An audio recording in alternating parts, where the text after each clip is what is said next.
I am Geoffrey in the Kingdom of Sweden campaign from the 1648 mod for Medieval 2 Total War Kingdoms by Fracta. Sadly, I have lost some files from this campaign, but nothing too serious, and I have all the save games. It is now summer, the month of June, and our armies are gathered for the summer offensive. We have a task ahead of us at the start of June to dislodge the various Imperialist armies that have been encroaching on our possessions in Saxony. An Imperialist army has appeared outside Leipzig. Dresden is once again under siege by two Imperialist armies, with a third army on its way to join them. There is an Imperialist army outside Greiz, where Gustavus Adolphus is quartered. Two Imperialist armies are encamped outside Plauen to the south of Greiz. Plauen has in addition a strong Imperialist garrison. Johann Kasimir von Vehlen sallies out of Leipzig to attack the enemy Imperialist army outside the city in a pitched battle.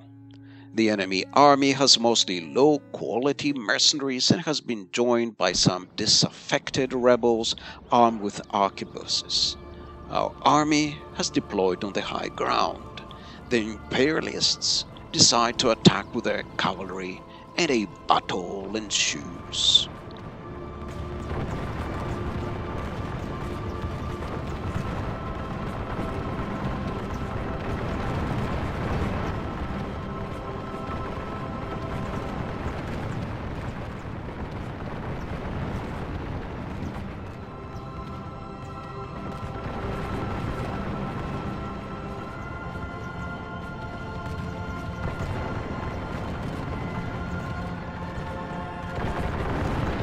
The pikemen have moved forward to prevent the cavalry from attacking. The musketeers, under fire from the musketeers, the enemy arquebuses are being seen off.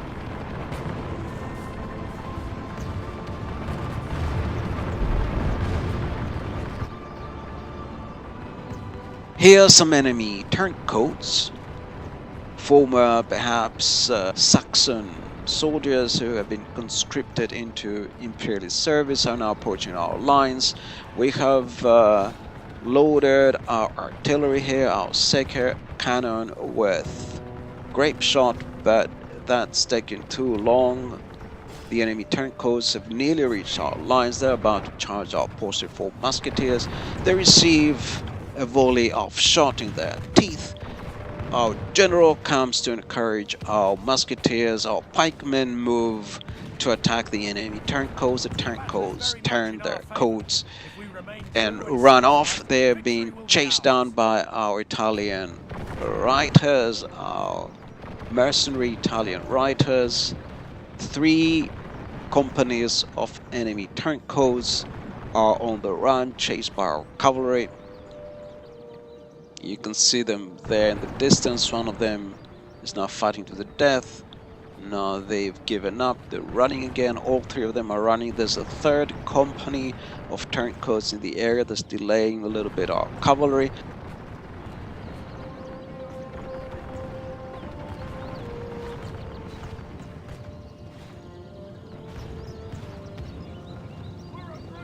Our musketeers are preparing to fire a volley at the enemy, and here the main battle continues. Only half the enemy force remains. There was also some more skirmishing on the right. Here the main battle continues. Here are some Blue Brigade pikemen. Here are some posted for pikemen and a company of posted for musketeers at the front. They're firing at the enemy from the distance. Here the same units. Again,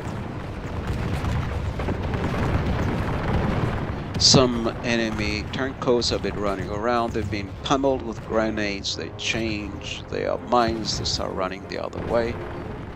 They're also being shot at by our musketeers. And here's our cavalry, the Italian reiters. They are about to approach the enemy center. The wings of the enemy have been routed. So here the enemy has some of these arquebuses, and they've been scared off. Unfortunately, our Italian cavalry here has been encircled, and they broke. Here they have been rallied right here by our general Johann Kasimir von Vehlen. And so they're ordered back to the left wing. Our artillery is firing at the enemy. Our musketeers also firing from the distance. Some scattered men of the enemy are approaching our lines. They have been scared off. Here are again our Italian reiters, our Piccolomini cuirassiers. They're not really Piccolomini's cuirassiers because he was an Imperialist general. The battle is very much in our favor. If we remain true and steadfast, victory will be ours. They're just Italian reiters. In Swedish service, there are mercenaries. They are attacking the enemy left wing. There they have scared off some enemy dragoons that were on that side. Our artillery here is about to fire again. They are moving around their cannon at this period was massively heavy. They weighed tons, so they wouldn't just move them around like they were toys, like that. They probably needed horses most of the time, although there were various skewers and levers to move the wheels and rotate the wheels and move the cannon around in that way. In any case, they've been rearranged, ready to fire again. The musketeers are firing from the distance at the enemy. The enemy is severely depleted now. They still have some musketeers, and the musketeers of the enemy are being charged now by our cavalry. The enemy general has no honor. He flees the field of battle. Behold how our cowardly foe runs. It's time to press the attack. Our cavalry charges the few survivors of the enemy musketeers, and now the enemy has nobody left except the general's bodyguards. And so the three enemy generals, saying that all has been lost, they flee for their lives. They're being chased by our cavalry, and one of the enemy generals has been slain. Marcus Gonzaga, a man of the Gonzaga family who were not pro-imperialists. So why was he fighting for the Imperialists? God knows. They were a family that were associated with Mantua. They were pro-French. And so one of the enemy generals has lost his entire bodyguard. He's the lone survivor, and he's running off the field of battle, being shot at, injured. And he makes it alive. This is a clear victory that goes to only men of great virtue and valor. So he's one of our generals, so a clear victory for Johann Kasimir von Vehlen. The 4 musketeer companies killed over 800 enemy soldiers among them, tilting the battle in our favor, while the Italian reiters took 474 men prisoner, mostly turncoats who will probably be pressed into Swedish service unless they are ransomed. And they are indeed ransomed by the Kaiser and head off happy to have survived this battle. Glory, honor, victory! As our general gains renown for respecting the prisoners after a battle. As a reminder, we have 13 allies, all the Protestant factions, and we also have very good relations with the Kingdom of France. We are the second strongest faction overall, only just lagging behind the Kaiser, but much stronger than the other factions still alive. We're also militarily very strong, just behind Austria, carrying on our shoulders the hopes of all friendly nations of Europe. We control 29 provinces and need 6 more to win the campaign. While marching to Greiz to unite with the Swedish king, Johann Kasimir von Vehlen bumps into some rebels. Another battle takes place in which the outnumbered and outgunned rebels are easily dispersed. Oh, By God's will, we have triumphed!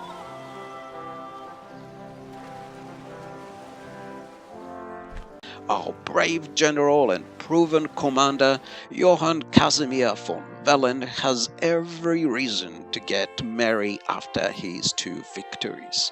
And so he gets merry with the help of some German beer. Now is the turn of our King Gustavus Adolphus to strike fear into the hearts of our enemies.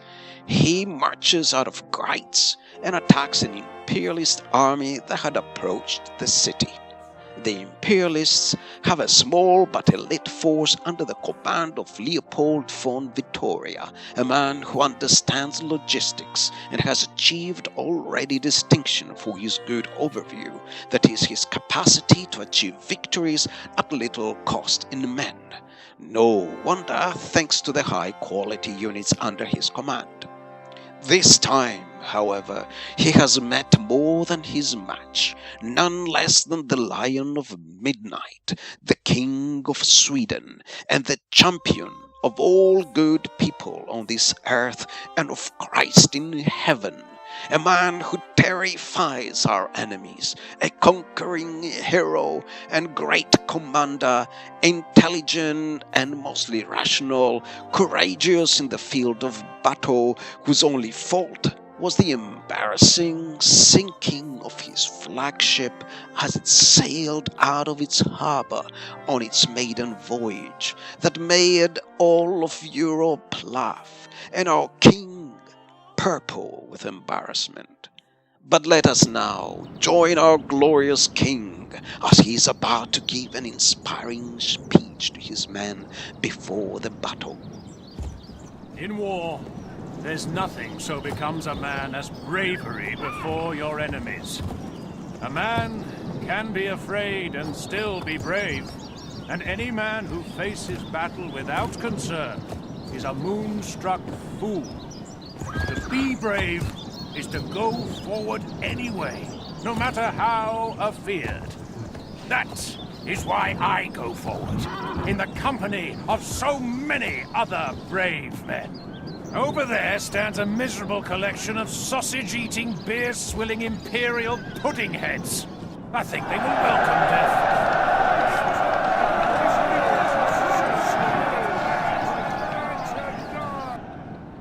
The enemy have brought guns to this battle. Guns! The weapons of cowards and women. But this may be tricky, for we have no heavily armored troops to assault them directly. Let's away!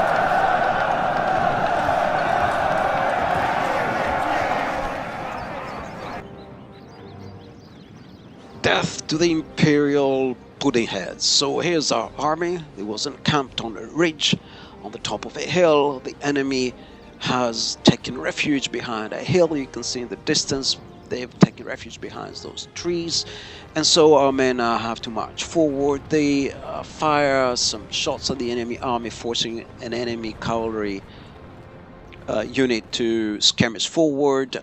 They were fired at by our entire line. The enemy cavalry was forced to retreat with quite a few casualties. And having come under fire from the distance, the enemy eventually decides to come out of its shell and move forward. Here are some Imperial tertio pikemen and some Porcifor musketeers. They are skirmishing forward, and they are joined by the enemy general Leopold von Vittoria and his bodyguard. So here are the enemy musketeers and the enemy general's bodyguard, and they are moving forward, enshrouded in smoke from the powder that's been ignited, and now they begin to fire at our lines. They're all bunched up in this crazy way. They come under fire from our cannon.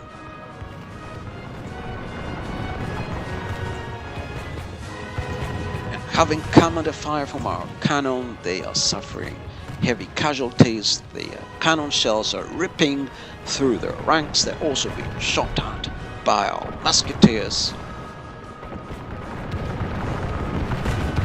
Bunched up as they are so tightly, they are being massacred.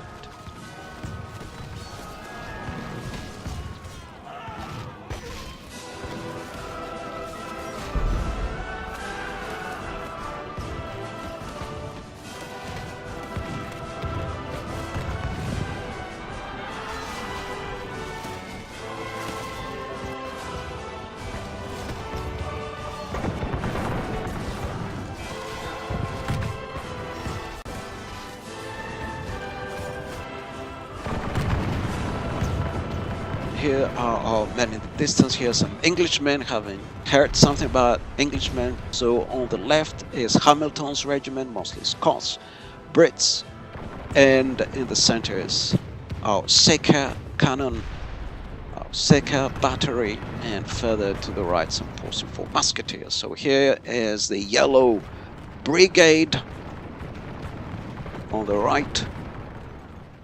The glorious Yellow Brigade, one of the elite brigades under Gustavus Adolphus, one of the best units the Swedes fielded in this war. The enemy cavalry now moves forward. Our pikemen have moved up to block their charge. Only half the enemy force remains. And the enemy cavalry has now been fired out by our entire line. Our arquebuses are moving on the flanks. You can see some on the left there. And our pikemen are now engaged in melee with the enemy cavalry.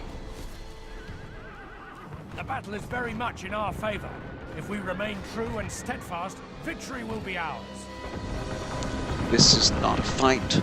Our enemy can win. And so the enemy cavalry has been routed, at least this one troop force. Here are some arquebuses, the Horfana regiment.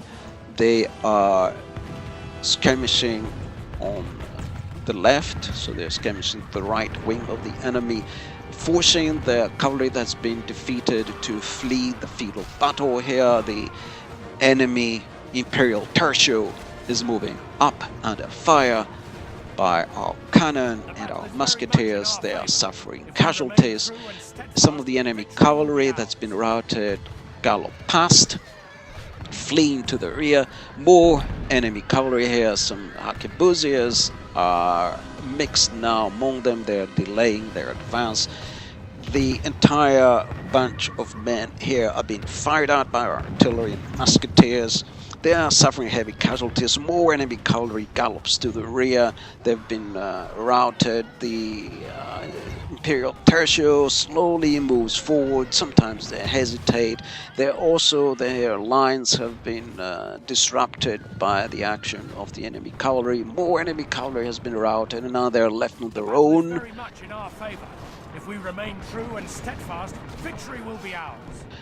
And they are about to join into a push of pikes with the pikemen of the Yellow Brigade. So here the Yellow Brigade pikemen move forward, joined by some double-handers. The enemy pikemen are flanked on both sides and attacked by the double-handers. They can't take this anymore and they flee. So this is the last remaining infantry unit of the enemy still in the field of battle. Now they have been routed. There are few musketeers of the enemy being chased off the field of battle and taken prisoner.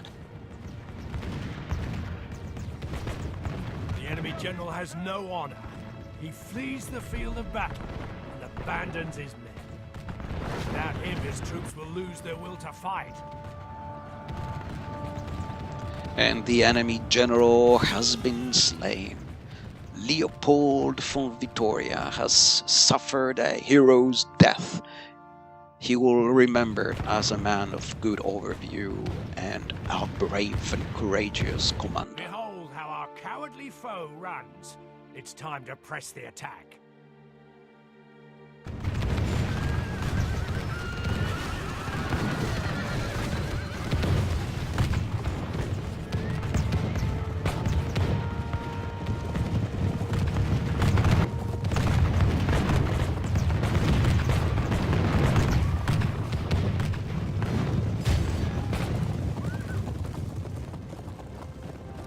This is a clear victory that goes to only men of great virtue and valor.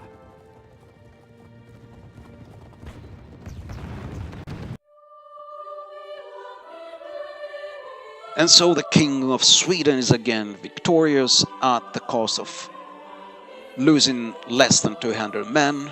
The Kaiser does not ransom the prisoners who are pressed into Swedish service. Such is the fate of all who oppose us.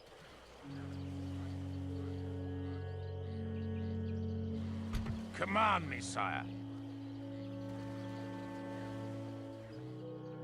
4 Swedish armies are now converging. Yes. The army of our king with the yellow and blue brigades, an army under Graf Gustav Horn, quartered in nearby Gera, the Scottish Brigade marching from Dresden under Robert Monroe and John Marquis, and finally the army under Johann Kasimir von Vehlen marching south from Leipzig. The union of the 4 armies won't be to our enemies' liking.